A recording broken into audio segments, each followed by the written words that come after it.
Muy escondido entre los esteros por donde corre manso el Batel, lugar bravío que en otros tiempos sintió bramar al yaguareté, corral de tigres por eso ha sido y porque un día comenzó allí la legendaria y valiente historia del tamborcito de Tacuarí. Estamos ubicados en la ciudad de Carmen del Paraná, que es la más aledaña al sitio donde se libró la batalla de Tacuarí, comandada por el general Belgrano por un lado y comandada por el general Cabañas por el otro lado. ¿Quién fue Pedro Ríos? A mi espalda tengo el lugar donde estaba la casa del niño Pedro Ríos. Según investigaciones hechas en el archivo de la provincia de Corrientes, ese campo pertenecía a una familia de apellido Verón, por eso se llama Lomas de Verón, que como en aquella época no había registro civil ni tampoco la iglesia estaba en forma, a veces tenían que ir a San Roque a anotar a los chicos. No busquen hallarlo anotado en ningún lugar, porque los tambores eran tropa auxiliar. Ni la tropa tiene nombre, tiene entidad, es un número para las cuestiones logísticas o para las bajas. Pero lo que sí puedo decirles como cierto es que busquen en esos manuales de Belgrano que antes de Tacuarí hay dos tambores, a los que luego con el tiempo le conocemos los nombres, Pedro Bustamante y Pedro Ríos. En Concepción del Yaguareté Corá, donde él llega para finales de noviembre de 1810, cuenta la tradición que entró a orar al templo de San Francisco. Ante la imposibilidad de participar de esta expedición en el ejército, alistarse en el ejército, el padre del héroe de Concepción, que es Pedro Ríos, un niño. Pero su padre le ofrece al general Belgrano. Este señor Ríos le da su hijo y Belgrano no quiere llevarlo inicialmente porque conoce de su experiencia militar los horrores de la guerra para un jovencito. De todos modos, Vidal interviene y le dice, mire, déjelo como mi asistente, yo lo llevo, me responsabilizo por él, además me va a ser útil. Veo que tengo mis complicaciones de la visión, así que lo voy a llevar a este muchacho. En este caso fue el padre de Pedro Ríos. Mire, yo no puedo marchar a campaña por mis 60 y tantos años, pero le doy lo más preciado que tengo, que es mi hijo. Dice que dudó en incorporarlo por la corta edad que tenía. Y marchan efectivos del regimiento de patricios, otros tantos se le suman en la bajada del Paraná, es decir, la actual Paraná, y en particular quiero mencionar que en esa bajada del Paraná se le incorpora un muchacho de 14, 15 años, que es Pedro Bustamante. ¿Por qué es importante en nuestra historia Pedro Bustamante? Porque es quien le enseñó a Pedro Ríos todas las artes del tambor. Y Pedro Ríos los aprendió y pudo ejecutar el toque de carga o calacuerdas aquel 9 de marzo de 1811 y transmitir una especie de coraje a través del ritmo a sus compañeros. Nos encontramos con el suboficial principal Moreno, tambor mayor de los patricios. Tambor mayor, ¿qué significa? El mayor de los tambores, porque es el que enseña los toques y es el que se ocupa de la instrucción de los tambores. Este bastón es un elemento de mando. Con sus señales, que Pedro Ríos las conocía, se indicaba el cambio de ejecución, el alto, el avanzar, etcétera, la dirección del ataque. ¿Por qué se utilizan elementos visibles? Porque en combate las órdenes no se oyen. Vamos a oír los toques que conocía Pedro Ríos. El más importante, la marcha de los fusileros, era la tradicional de este regimiento, mi suboficial mayor.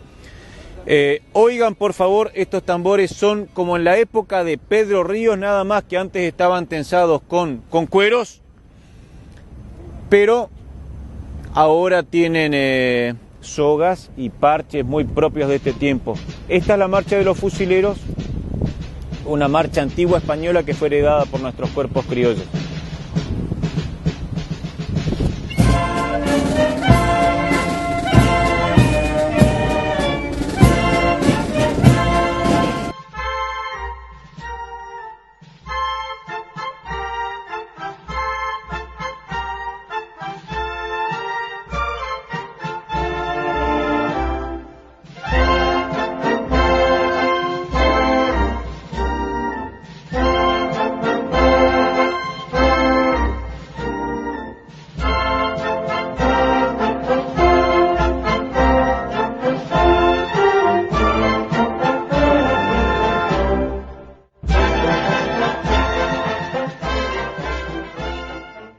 Un regimiento de infantería tenía compañías de fusileros y también tenía compañía de granaderos, aquellos que arrojaban granadas y habrían brechas en el frente enemigo.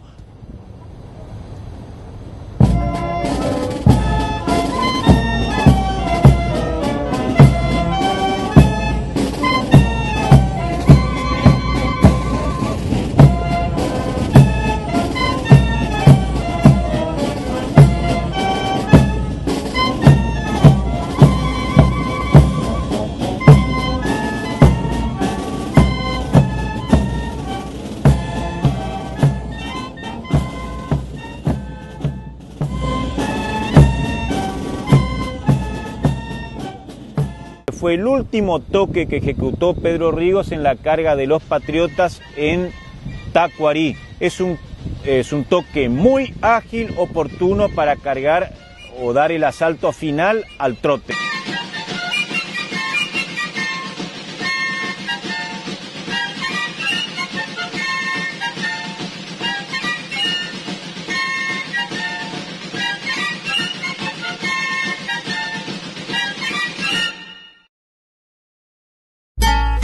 Yo admiro soberanamente a Pedro Ríos porque como en tan poco tiempo, diciembre, enero, febrero y unos poquitos días de marzo, en poco más de 3 meses, él aprende, insisto, no más que 8 o 9 toques con los cuales reglar las actividades del cuartel. Las ataduras no habrán sido muy diferentes de las ataduras del tambor de Pedro Ríos, porque esa era la tecnología en el armado de los membranófonos de la época. Aquí como está el talí y las baquetas. Este es un tambor idéntico al que 200 años después o 100 años después va a usar Pedro Ríos.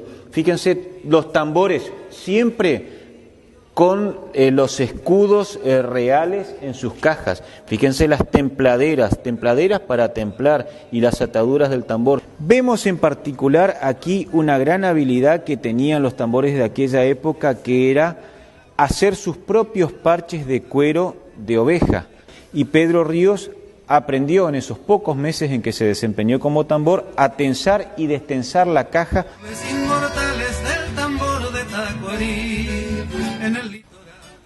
Imagínense ustedes al abogado porteño haciendo 1700 kilómetros de aquí hasta Asunción, donde era el lugar final de su periplo, atravesando los esteros correntinos en noviembre, diciembre, entrando a los esteros paraguayos en enero, dando batalla en Campichuelo en diciembre, dando batalla en Maracaná en enero, 11 días después en Paraguarí. Por ejemplo, en Tacuarí, la marcha de aproximación de la columna que iba a envolverlos comenzó a las 2 de la mañana. Esa gente para el mediodía estaba agotada psíquica y físicamente, y todo eso procura devolverles el ritmo del tambor. En el caso especial de Tacuarí, Belgrano se situó detrás de un curso de agua. Situarse detrás de un curso de agua es ofrecer un obstáculo natural al enemigo. El enemigo, para atacarlo, tiene que atravesar por el único paso De modo que allí ya opone un obstáculo natural, el cual los paraguayos, los realistas paraguayos, lo distraen a Belgrano. Le envían cañones artillados que remontan el Tacuarí para distraer su atención con estos cañoncitos. Uy, de la derecha nos están viniendo estos cañones. Belgrano se quedó en ese lugar, en Tacuarí, porque allí, más allá del obstáculo, estaba cerca de su lugar de aprovisionamiento en el río Paraná, por el cual esperaba refuerzos. Esos refuerzos nunca llegaron y los paraguayos realistas aprovecharon para atacarlo el 9 de marzo. En la época en que Belgrano incursionó por estos lares, Jae Ouron Guaré, Coarupi, Omo Inushu Pepe te imita, Obrecó 12 años. Tenía 12 años Pedro Ríos, cuando juró acompañarle al general Belgrano. Que se destacó, diríamos, en la batalla de Tacuarí, animando al ejército con el tambor. De ahí pasa la historia como el tamborcito de Tacuarí. Aquí fue enterrado Pedro Ríos, el tamboril o el tamborcillo del Tacuarí. Dice que una mañana, la mañana del 26 de noviembre, a eso de las 10 de la mañana, ellos observaban a la distancia esa cantidad de soldados que se acercaban. Y bueno, llamó la atención al pueblo. Omo y un janguasupe, las enviapope, y catu janguaisa, oberú la libertad que anhelaban los pueblos de aquella época. Jaja ouco ape, coaco lugarte, o mano, o me en la jecove, dio su vida por la causa del general Belgrano. El general Belgrano y el comandante Cabañas decidieron enterrar a los muertos del ejército argentino y del ejército paraguayo en una fosa común, en son de hermandad. Y Belgrano dice, vamos a procurar abrirnos paso aquí, y de ello obtendremos, dar un último gesto de heroicidad, y de ello obtendremos un armisticio honroso. Y allí se largaron a la carga los últimos 130 y tanto infantes con su tambor a la cabeza, y Vidal afirma, marchamos todos en un famoso diario, y todos marchamos con denuedo, y pronto vimos caer al tamborcito de 2 impactos en el pecho. Y eso detuvo nuestra marcha, porque al verlo a él nos dimos cuenta de cuál sería nuestra suerte. Este niño muere en 1811, ¿no es cierto? Y cuando él va con Manuel Belgrano, dice que hacía poquitos días, según la historia cuenta, que él le había comentado al coronel Vidal, porque él fue como acompañante de Vidal, que hacía poquitos días, o que hacía un mes, me parece que le dijo, hacía 2 meses que había cumplido 11 años, o 12 años creo que tenía, no quiero mentir, 12 años tenía el niño.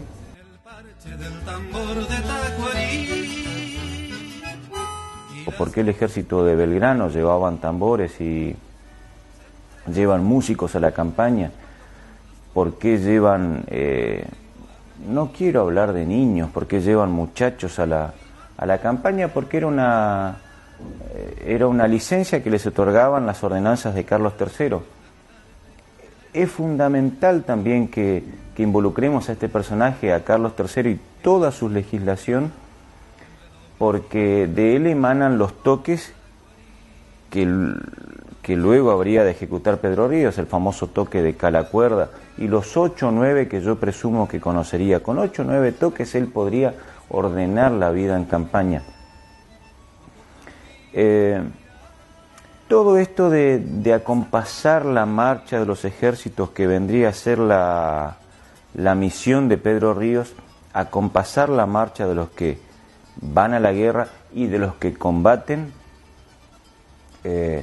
Es una tradición militar que viene de los tiempos más lejanos de la historia, pero especialmente fue consagrado por Federico II, el Grande de Prusia, que utiliza la música militar para darle velocidad a su ejército. No se oyen las voces de mando, por eso las voces de mando se transmitían con pitos, es decir, pífanos, y cuando los volúmenes de fuego fueron mayores y ya el pito no era audible, se transmitieron con cornetas, y en carencia de ellos con tambor, y entonces le asigna una doble función al tambor, la de acompasar la marcha y la de transmitir las órdenes, y yo diría una tercera, estimular el coraje con todo esto que les contaba.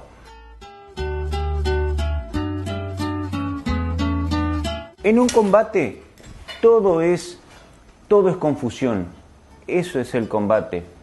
Un tanto voy al estímulo fisiológico que ejecutan los tambores, porque es la percusión la que ejecuta, la que puede dominar mi músculo cardíaco. Nuestros corazones ahora están latiendo a 90 pasos por minuto. El tambor con su ritmo puede llevarlo a latir a 120 pasos por minuto.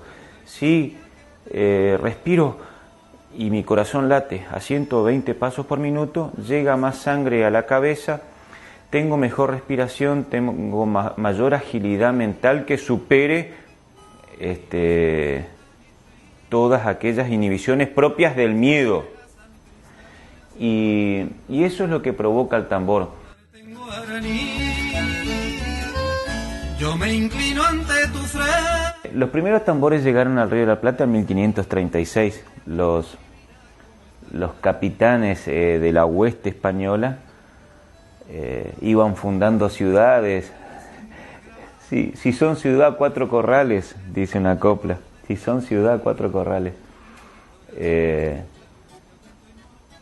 Y también se acompañaban por sus pitos, que eran los instrumentos de órdenes. Solamente a un capitán le correspondía poderse hacer acompañar por un pito. Por eso un sujeto de poca jerarquía no vale un pito, expresión muy de nuestros días. Asimismo, aquellos conquistadores españoles que venían abriendo pueblos utilizaban esos instrumentos como los que hemos visto ayer, los timbales, y eran los únicos escritorios en campaña, y sobre los parches de estos timbales se hacía el juego de baraja, que era tan habitual en los ejércitos, y entonces de allí viene la timba. El juego de baraja sobre los timbales era la timba. Se utilizaban cajas destempladas cuando se fusilaba a alguien, o cuando la ocasión era de duelo o de pesar, se arrojaba a un sujeto que había cometido un deshonor en el cuerpo con cajas destempladas, es decir, con tambores que no tenían la suficiente tensión, y de allí que quedó la expresión arrojarlo con cajas destempladas.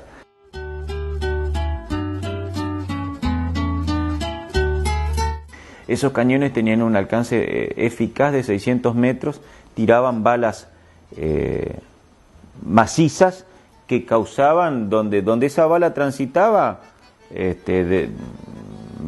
batía a todos los hombres, los soldados que se encontrasen en su camino. ¿Por qué la artillería es lo primero que empieza a jugar? Porque causa baja... Primero porque son las únicas armas capaces de sortear esos 600 metros, y porque causa el mayor número posible de bajas al enemigo para que llegue lo más raleado posible al contacto físico, al contacto de la bayoneta. No es el fuego lo importante, sino que es el asalto a la bayoneta lo que definía la acción. Y aproximadamente a los 200 metros los ejércitos empiezan a hacer jugar su infantería. Esas armas, en especial las nuestras, las que tomamos en las invasiones inglesas, de las que disponíamos en aquel momento, era el fusil Brown Bis. Era un fusil muy impreciso, no tiene un rayado que permita al proyectil ir con precisión, de modo que un arma no causaba daño, pero el fuego reunido de 100 armas causaba alguna víctima al enemigo, causaba alguna baja. En estos 100 metros que avanzan estos y en estos 100 metros que avanzan estos otros, se podían efectuar 3 disparos. Fíjense ustedes, cargar un fusil para efectuar 3 disparos que sacaban de su zurrón, tenían el cartucho, ustedes lo han visto, como una suerte de caramelo donde tenían una carga de pólvora, por eso debían tener dientes para poder morder el cartucho, vaciar el contenido dentro del cañón, atacarlo con la baqueta, ponerle el proyectil y allí disparar. Y allí está la intervención del tambor, que procura tocar al mayor ritmo posible, dar el toque de carga o calacuerda y estimularlos a la decisión final con sus toques. Y en la estela blanca de mi Paraná se daban un tiempo para enterrar sus muertos. Eran los usos y costumbres de la guerra allá por 1810, 1811, cuando suceden estos acontecimientos.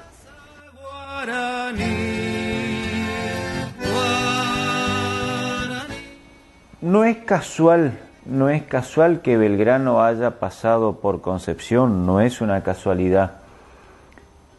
Había 1 o 2 pasos, el único modo de atravesar el río Corrientes. Corrientes siempre estuvo dividida en 2 por los esteros de Liberá y por el río Corrientes. Allí en Concepción, con los 800 hombres que integraban su expedición, el poblado sería muy chico. Saludaría a la autoridad local y enseguida se va a hacerle los honores al santo. Es una costumbre muy de la época ir y rezar, mostrarse, porque también es mostrarse respetuoso con las tradiciones locales. Acuérdense que Belgrano tiene que lograr las adhesiones, la misión de él es lograr las adhesiones espontáneas de ser posible, y si no, para eso lleva un ejército.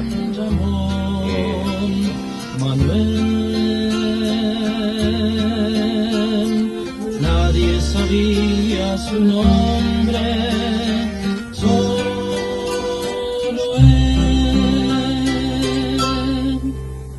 Cuando el clarín encendía la aurora de nuestra patria, su presente fue la entrega de su vida en las batallas. El amor lloró su nombre, hecho sombra en la distancia, peregrinos de la guerra, liberando nuestra patria. Cazadores correntinos, combatientes de Belgrano.